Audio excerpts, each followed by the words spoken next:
Alors, tel que promis, on va faire quelques exemples de calcul d'intégrales doubles de fonctions qui sont définies sur des domaines élémentaires non rectangulaires en utilisant les résultats de la capsule précédente. À la fin de cette capsule, je vous inviterai d'essayer par vous-même autant de problèmes que nécessaire parmi la liste d'exercices suggérés qui se retrouve à la page web du cours. Alors, comme premier exemple, on a l'énoncé suivant.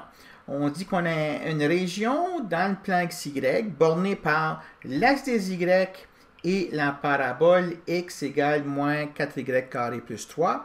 Et puis, on vous demande de calculer l'intégrale double sur cette région D-là d'une certaine fonction, la fonction x cube y.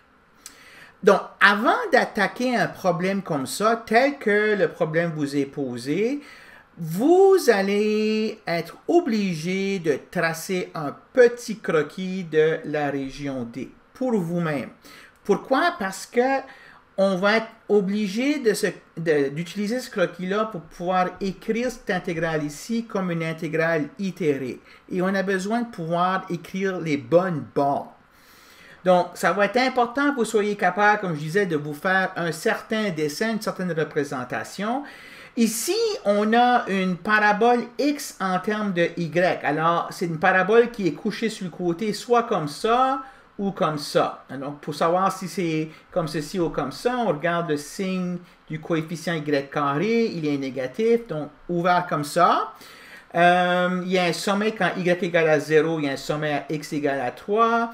Et puis, on peut résoudre pour les racines sur l'axe des y en mettant ceci égale à 0, en faisant passer le 4y carré de l'autre côté. Et puis, on va avoir y égale plus ou moins racine de 3 sur 2. Donc, je vais assez vite là, parce que ceci, c'est un problème qui ne devrait pas vous causer de difficultés. Vous allez avoir donc une parabole couchée sur le côté comme ceci. Le point ici, c'est y égale racine de 3 sur 2. Ici, c'est y égale à moins racine de 3 sur 2.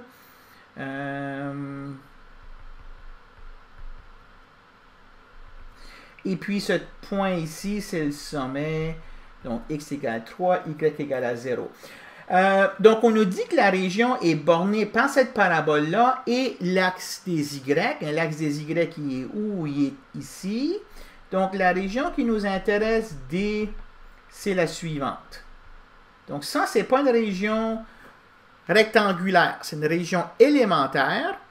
Et puis, avant de pouvoir aller plus loin, il va falloir qu'on décide si on va écrire cette région-là comme étant une région de type 1 ou une région de type 2. Alors, je vais faire les deux, parce qu'ici, effectivement, on peut choisir de la voir comme étant soit de type 1 ou de type 2. Okay? Alors, de type 1, qu'est-ce qui se passerait? Pour que ce soit une région de type 1, il faut qu'on voit D comme étant une région qui est coincée entre une courbe du dessous et une courbe du dessus. Il est clair ici que la courbe du dessous, je pourrais prendre ceci. Et la courbe du dessus, ben, je prendrais l'autre portion de la parabole. Donc, il va falloir qu'on sache comment écrire ces deux demi-paraboles ici comme y en termes de x. Donc, ce sont des courbes y en termes de x. Ici, on a x en termes de y. Alors, il va tout simplement s'agir de résoudre l'équation. Je vais écrire 4y au carré est égal à 3 moins x. Je vais diviser par 4, y carré égale 3 moins x sur 4. Et je vais prendre la racine, mais j'ai une racine positive et une racine négative. La racine positive, ça va être la courbe en haut ici. Donc, ça, c'est y égale à racine de 3 moins x sur 4. Et puis, la racine négative, ça va être la courbe en bas. Y égale moins racine de 3 moins x sur 4. Donc, je peux écrire D comme une région de type 1 et dire D, c'est l'ensemble des points X et Y qui sont tels que, bon, maintenant, X va d'où à où? X va de 0 jusqu'à 3. Donc, X est entre 0 et 3.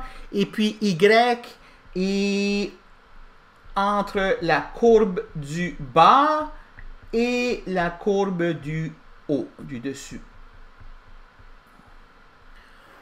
Dans ce cas-là, je dirais que l'intégrale double de la fonction x cube y sur d, ça va être, bon, l'intégrale intérieure, ça va être l'intégrale de moins racine de 3 moins x sur 4 à racine de 3 moins x sur 4. Il faut que je fasse attention ici, tout est dans la racine. Donc, racine de 3 moins x sur 4, x cube y intègre par rapport à y, et ensuite intègre par rapport à x pour x entre 0 et 3. OK? Alors, ça, c'est une manière de faire le calcul.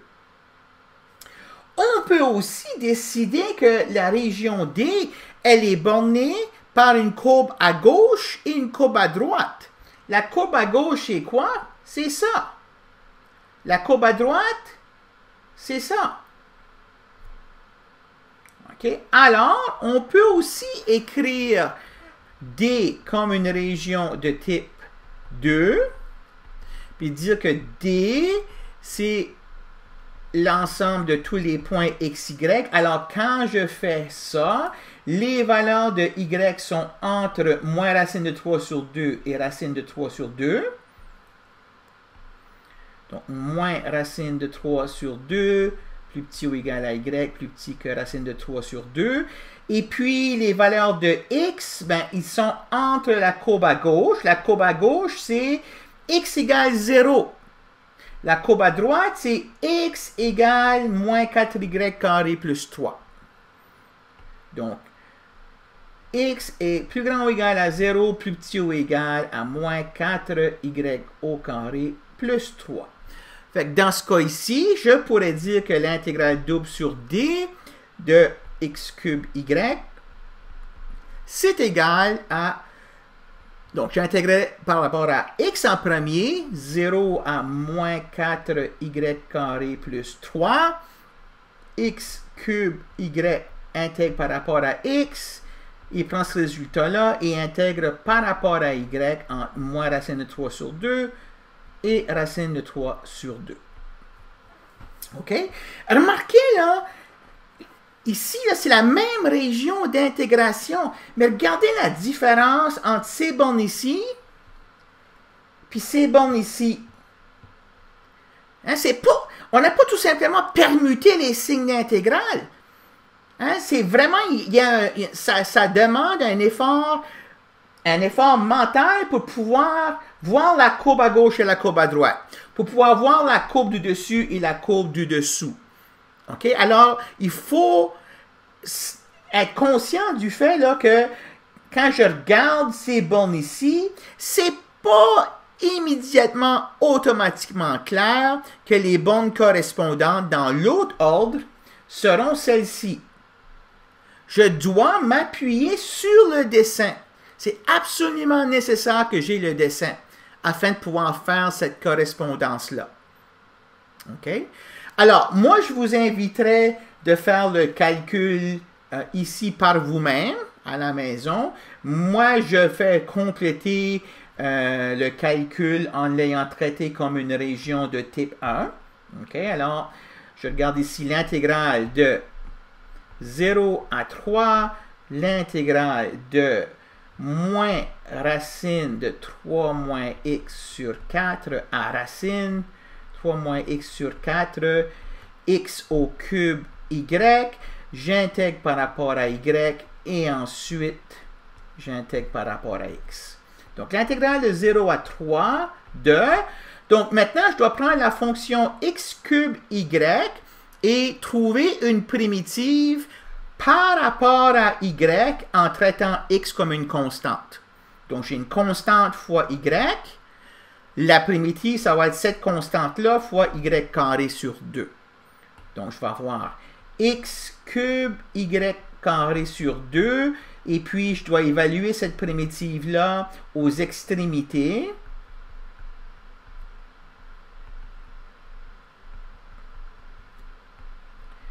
Dx. Donc, l'intégrale de 0 à 3 de, bon, x cube sur 2.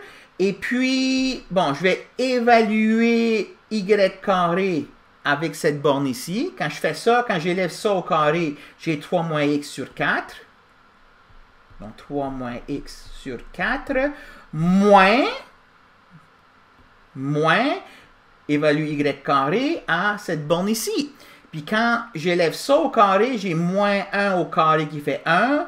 Puis le carré de ceci, c'est également 3 moins x sur 4.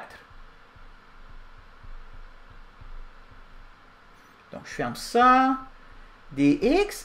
Et puis, ben, on constate ici là, que j'ai la même chose qui soustrait. Si j'ai ça qui soustrait cette même chose-là, donc tout ça, ça donne 0. Donc, j'ai l'intégrale de 0 à 3, 0, qui donne 0. OK? Alors, voilà pour cet exemple ici.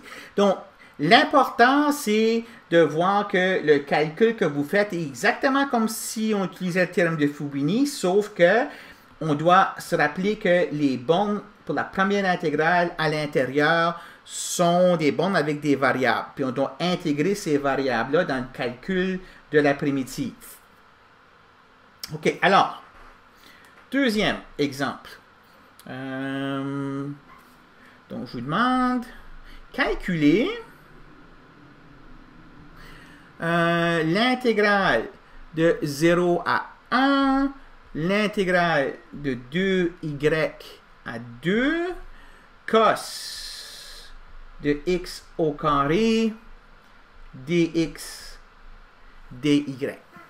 Alors ici, dans ce problème-là, j'ai déjà mis les bornes d'intégration. OK? Alors, on doit voir ça, ce calcul-là, comme étant, OK, je fais d'abord l'intégrale ici par rapport à x, puis je remplace les bornes, 2y et 2, puis ensuite, ce que je vais avoir, il va juste avoir des y dans la réponse, puis je vais calculer l'intégrale de ça entre 0 et 1. OK? Je n'ai même pas besoin de faire de dessin, là. Au moins, après ma barre, là, je pourrais me convaincre assez facilement. Je n'ai pas besoin de faire le dessin ici. C'est un calcul simple de primitive. Sauf que là, je fais face au problème que je dois trouver une primitive de la fonction cos de x carré. Puis ça peut arriver que vous vous en souvenez ou non, mais il n'y a personne qui suit ce cours ici à l'heure actuelle qui est capable de trouver une primitive de cette fonction-là en termes de fonction connue. OK? Alors, c'est une des fonctions pour lesquelles on ne connaît pas de primitive. OK? Donc, est-ce qu'on arrête le calcul là puis on dit, bon, ben, je ne suis pas capable de calculer plus loin, je m'arrête là pour le calcul. C'est là qu'on doit réfléchir un peu. Dans l'ordre où est-ce que cette intégrale ici est écrite, elle est paramétrisée comme une région de type 2. Comment est-ce que je le sais? Parce que j'intègre d'abord par rapport à x. OK? Alors, si je comprenais à quoi ressemble la région d'intégration qui est définie par ces bornes ici, et puis, si j'arrivais à constater que c'est aussi une région qui peut s'écrire comme une région de type 1. Est-ce qu'on gagnerait à réécrire cette intégrale-là comme une intégrale écrite sur une région de type 1? Alors, pour répondre à cette question-là, on va commencer par essayer de voir, de tracer la région qui correspond à ces bornes d'intégration-là. Alors, quand je l'écris comme ça, je dois voir x égale à 2y comme étant une courbe à gauche. X égale à 2y, ben, c'est la même chose que y égale à x sur 2. Donc, c'est une droite de pente 1/2 comme ceci. Donc, ça, c'est x égale 2y. C'est supposé d'être la courbe à gauche parce que c'est la borne qui se trouve en bas. La borne qui se trouve en haut, x égale à 2. OK, ça, c'est une droite verticale. X égale à 2. OK, alors la région qui nous intéresse ici, elle est à droite de cette droite ici, puis à gauche de cette droite-là. Fait qu'elle est à quelque part ici. Donc, combien de cette région-là que je dois prendre? C'est là que je viens ensuite garder les bornes sur l'intégrale à l'extérieur. Donc, sur l'intégrale à l'extérieur, c'est en train de me dire, attention, là, y il va juste de 0 à 1. Donc, y égale à 0, c'est ici. Puis, en fait, y égale à 1, c'est le point d'intersection ici avec la droite x égale à 2. Donc, la région d'intégration qui correspond à ces bornes d'intégrale-là, elle est ici, dans ce triangle ici. OK, donc, important de pouvoir faire cette constatation-là. Que ceci, c'est une courbe à gauche, puis que celle-ci, c'est une courbe à droite. Hein, donc, ça, c'est le x égale à 2, là, ça, c'est le psi 2 de y. C'est la borne qui se trouve ici. La courbe à gauche, elle se trouve ici. Et puis, on va entre y égale 0 et puis y égale à 1, qui, lui, se trouve ici. Maintenant, quand on regarde la région que j'ai là, est-ce que je peux l'écrire comme une région de type 1? Est-ce que je peux l'écrire comme une région qui est bornée par une courbe en dessous et une courbe au-dessus? Puis on se convainc assez rapidement que oui, c'est le cas. La courbe en dessous, c'est la courbe y égale 0. La courbe au-dessus, c'est la courbe y égale x sur 2. Si je l'écris pour y en termes de x. Pour x entre 0 et 2. OK? Alors, je peux prendre cette région ici, qui était exprimée comme une région de type 2, dans ces variables ici, puis je peux l'écrire comme une région de type 1. Je peux choisir de dire que D, c'est l'ensemble des points x, y qui sont tels que x est entre 0 et 2.